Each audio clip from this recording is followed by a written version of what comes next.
बिस्मिल्लाहिर्रहमानिर्रहीम। आज का जो हमारा टॉपिक है ये ऑनर केस है और सेकंड पार्ट इसके अंदर, क्योंकि पिछले पार्ट में हम लोगों ने देखा था कि बिल ऑनर तो हुआ लेकिन उससे पहले उसने रिटेन किया था। अब यहाँ पर क्या केस है कि अब हम यहाँ पर उसको डिस्काउंट कर रहे हैं और ऑनर हो रहा है। वो ऑनर का मतलब है कि जब ड्रॉई या एक्सेप्टर ड्यू डेट पर पेमेंट कर दे तो उसे हम कहते हैं ऑनर। और डिस्काउंट का क्या मतलब है कि जो ड्रॉयर था उसने बिल अपने पास नहीं रखा, उसको पैसों की जरूरत थी फौरी तौर पर और उसने देने महीने बाद, 2 महीने बाद या 3 महीने बाद, तो उसको फौरन पैसों की जरूरत है। तो अगर उसको शुरू में जरूरत है वो शुरू में डिस्काउंट करा ले, 15 दिन बाद जरूरत पड़ी तब, यानी वो पूरे उस ड्यूरेशन में, उस टेन्योर में कभी भी डिस्काउंट करा। महीने बाद उसको पैसों की जरूरत पड़ी, वो बैंक ले गया, बैंक से उसने वहां से जाके उसको डिस्काउंट करा लिया। बैंक कुछ अपने उसमें से पैसे जो है वो रख लेंगे, अपने सर्विस चार्जेस वगैरह, बाकी उसको जो है पेमेंट उसकी कर देंगे उसके ऊपर जो भी होंगे। आइए इसमें हम प्रॉब्लम वगैरह को शुरू करते हैं, जिसमें बात कर रहा है कि A sold goods to B worth ₹5,000 on 1 January 2020। उसने 1 जनवरी को 5,000 की चीजें बेची हैं ए ने बी को। He drew a bill on B for ₹5,000 on the same date. उसने उसी डेट के ऊपर उसने उसके ऊपर बिल ड्रॉ कर दिया, सेम डेट के ऊपर, यानी 1 जनवरी को। पेबल आफ्टर 3 मंथ, जो कि 3 महीने बाद उसने पेमेंट करनी है उसकी। B accepted and return it to A. उसने एक्सेप्ट किया और ए को रिटर्न कर दिया। उसने ए को ही रिटर्न करना था एक्सेप्ट करके। अब ए की मर्जी है क्या वो उस बिल के साथ क्या करता है। यहां इस एग्जाम्पल में उसने क्या किया है आइए देखते हैं। वो कहते हैं on the 4th February 2020 A discounted the bill at his bank at 15% per annum. ये है रेट ऑफ डिस्काउंट। तो इस 15% के ऊपर उसने उसको बिल को क्या कर लिया, डिस्काउंट करा लिया है। जो ए था उसने उसको डिस्काउंट करा लिया है बिल को 15%। सालाना रेट है 15%। अब जितना टाइम बनेगा उतना उसका वो बैंक डिस्काउंट अपना रखेंगे, अपना उनका रेवेन्यू होगा और इसका एक्सपेंस होगा। 1 महीना बनता है तो वो 1 महीना, ये 15% साल का है। हमें चूंकि इंटरेस्ट हम लोगों ने पढ़ा हुआ ना, एक तरह का इंटरेस्ट ही होता है, ये टाइम के एतबार से होता है, यानी टाइम ज्यादा है तो इंटरेस्ट ज्यादा है, टाइम कम है तो इंटरेस्ट भी कम बनेगा। अब वो कहते हैं on the due date the bill was honoured by the acceptor. जो बिल है उसने उसको ऑनर कर दिया है एक्सेप्टर ने। Show the entries in the books of A B and bank. आपने ए की बुक्स में, बी की बुक्स में और बैंक की बुक के अंदर आपने उसकी एंट्रीज जो है वो पास करनी है। अब देखें यहाँ पर एज बुक्स हैं और डेट हमारे पास क्या है 1 जनवरी। इस पर चूंकि ए ने चीजें बेची हैं तो क्या करेगा, बी से पैसे उसने लेने हैं और सेल होगी उसकी 5,000 से। Being goods sold to B on credit basis. उसी डेट पर उसने बिल ड्रॉ किया, उसने एक्सेप्ट कर लिया, तो इसका मतलब ये रिसीवेबल की एंट्री पास करेगा। तो ये क्या करेगा, bill receivable account to B account. B cancel हो गया और बिल रिसीवेबल आपके पास आ गया 5,000 से।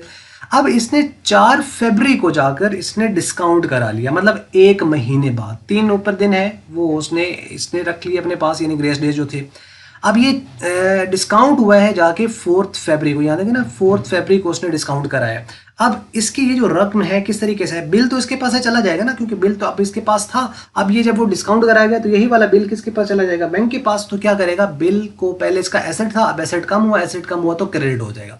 तो ये तो पूरी रकम से हो जाएगा क्रेडिट, लेकिन बैंक इसको पूरे 5,000 तो नहीं देगा, बैंक इसको कम पैसे देगा और वो है 15%। वो कहता है ये डिस्काउंट है इसके ऊपर, वो 125 रुपए बनते हैं। तो अब 5,000 में से 125 निकाल दो तो पीछे बनेंगे 4,875 रुपए, यानी 4,875 रुपीज। ये कैश इसके पास आया होगा, क्योंकि बैंक से डिस्काउंट कराया तो बैंक के डिपॉजिट हो गए होंगे, यानी बैंक के अकाउंट में आ गए होंगे पैसे। तो इसका मतलब है यहाँ पे बैंक, आपने बैंक ही करना है तो क्या करेगा, बैंक बैलेंस बढ़ा होगा इसका। तो जब बैंक बैलेंस बढ़ेगा तो क्या हो जाएगा, डेबिट हो जाएंगे। इसका एसेट बढ़ गया बैंक के नाम से, ठीक है, तो अब ये डेबिट कर देगा। और डिस्काउंट इसका चूंकि एक्सपेंस है, डिस्काउंट को ये क्या कर देगा, डेबिट कर देगा 125 रुपए से। बिल तो पूरी अमाउंट से चला गया, तो being bill discounted eight 15% from bank. अब ये रकम कैसी आई है इसको हम थोड़ा सा देख लेते हैं कि ये अमाउंट किस तरीके से है। तो हम इसको कैलकुलेटर पे चेक कर लेते हैं इसको। यहाँ पे देखिए अमाउंट आपके पास कितनी है, 5,000। तो हम इसमें जो रकम है वो हम यहाँ पे ले आते हैं। कैलकुलेटर आपको नजर आ रहा होगा यहाँ पे, ठीक है, इसको यहाँ रख लेते हैं। रकम है जी 5,000, इस पर 15% है तो हमने मल्टीप्लाई किया 0.15 के साथ। 0.15 इसलिए कर रहा हूँ क्योंकि 15% है, तो 100 पे डिवाइड करूंगा तो 0.15 आ जाएगा। ये किया तो ये पूरे साल के पैसे बनते हैं 750। तो हमें उसको साल के पैसे थोड़ी देने हैं, उसने सिर्फ कितना बेयर करना है उसको, 2 मंथ्स ना। 1 महीना तो जो ड्रॉयर था उसने खुद बर्दाश्त किया है, 1 महीने के बाद डिस्काउंट कराया। बिल जितनी देर रहेगा ना बैंक के पास, उतना उसने डिस्काउंट लेना, उतने मंथ्स का डिस्काउंट लेना है। अब ये तो बनता है पूरे साल का, हमें चाहिए सिर्फ 2 माह का। हम क्या करेंगे, इसको पहले मंथ का निकालेंगे, यानी ये पूरे साल का, तो साल में 12 महीने होते हैं। हम क्या करेंगे, इसको डिवाइड कर देंगे 12 पे। इसका मतलब एक महीने का कितना बनता है, 62.5। अब हम इसको मल्टीप्लाई करेंगे 2 के साथ। 2 के साथ क्यों कर रहे हैं, क्योंकि 2 माह उसके बनते हैं, तो वो अमाउंट आएगी 125, जो कि ये वाली है। और ये 125 ही जो आपके पास अमाउंट है, यानी 5000 है, इसमें से 125 माइनस कर दो तो 4875। तो ये आपको कैलकुलेशंस भी समझ लगी होंगी किस तरीके से करना है इसको। एक बार आप जरा कैलकुलेटर में खुद कर लेना ताकि जरा क्लियर हो जाएगा। तो 4 फरवरी को इसने डिस्काउंट करा लिया। अच्छा देखें, अब वो ऑनर का अब केस जो है ना, इसके साथ अब ड्रॉयर के साथ नहीं होना, वो अब बैंक जाने और ड्रॉई जाने। अब एक का काम खत्म, इसने पैसे ले लिए, बिल इसके पास, हाँ डिसऑनर हो जाता है, फिर ये भी इन्वॉल्व होगा। अब ए का खाता खत्म हो गया यहाँ पे, अब ऑनर जाने, यानी ऑनर का मतलब यानी जो उसने ड्यू डेट पर पेमेंट करनी है, बी और बैंक जाने। अच्छा पहले 2 एंट्रीज तो ये करेगा परचेज की 1 जनवरी के, और ए को ही पैसे देने हैं इसने, क्योंकि अभी तो बिल तो जा रहा है फरवरी के अंदर जाकर डिस्काउंट हुआ। तो अब purchases account to A account 5000 और फिर ए को खत्म करेगा और बिल पेएबल, ये उसने एक्सेप्ट कर लिया, ठीक है। तो ये यहां तक रहा।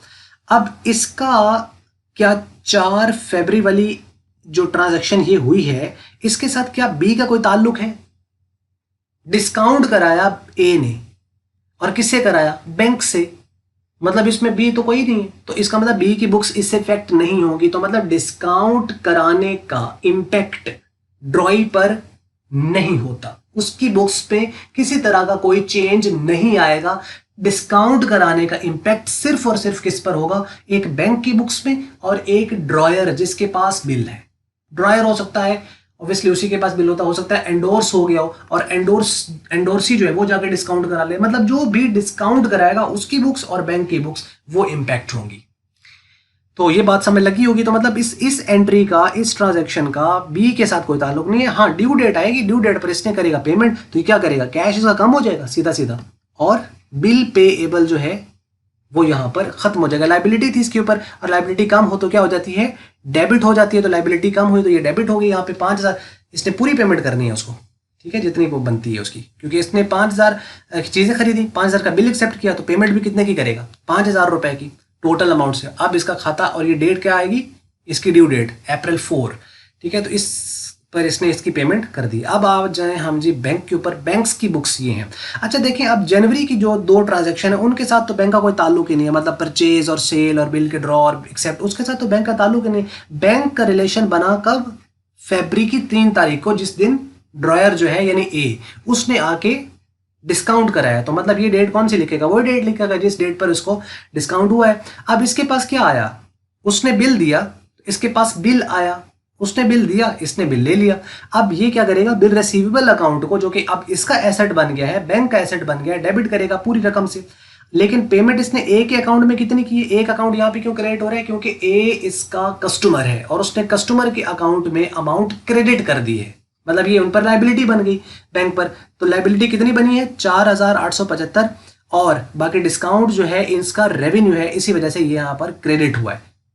यानी ए का एक्सपेंस है और बैंक का रेवेन्यू है, उन्होंने डेबिट किया और ये उसे क्रेडिट कर देंगे। तो ये यहां पर आ गई इस तरीके, और कैलकुलेशन वही है जो कि वहां पे हुई थी, समझ लगी। अब फाइनली 4 तारीख को पेमेंट इसको आ गई, तो कैश इसको उसने पे कर दिया जाके, तो कैश इसको रिसीव हुआ, मतलब ये बिल इन्होंने जाके प्रेजेंट किया, ले लिया, ड्यू डेट आ गई, उसने उनको पैसे पकड़ा दिए, पैसे इनके पास आ गए। अब इनका क्या बढ़ा, कैश बढ़ा। तो ये कैश अकाउंट को क्या करेंगे, डेबिट, और बिल रिसीवेबल को क्या कर देंगे, क्रेडिट पूरी रकम से। अच्छा यहाँ पे ये ना कंफ्यूजन रहे कि ये क्या बात हुई, जो बैंक ने पैसे दिए थे ए को, वो तो दिए थे 4875, और यहाँ पर जो बी है वो इसको पूरे 5 क्यों दे रहा है, उसको 4875 नहीं देने चाहिए थे।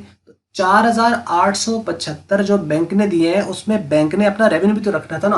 अब ये रेवेन्यू बैंक का है, उसकी अगर उसने इतने ही लेने तो बैंक को क्या फायदा होगा बीच में।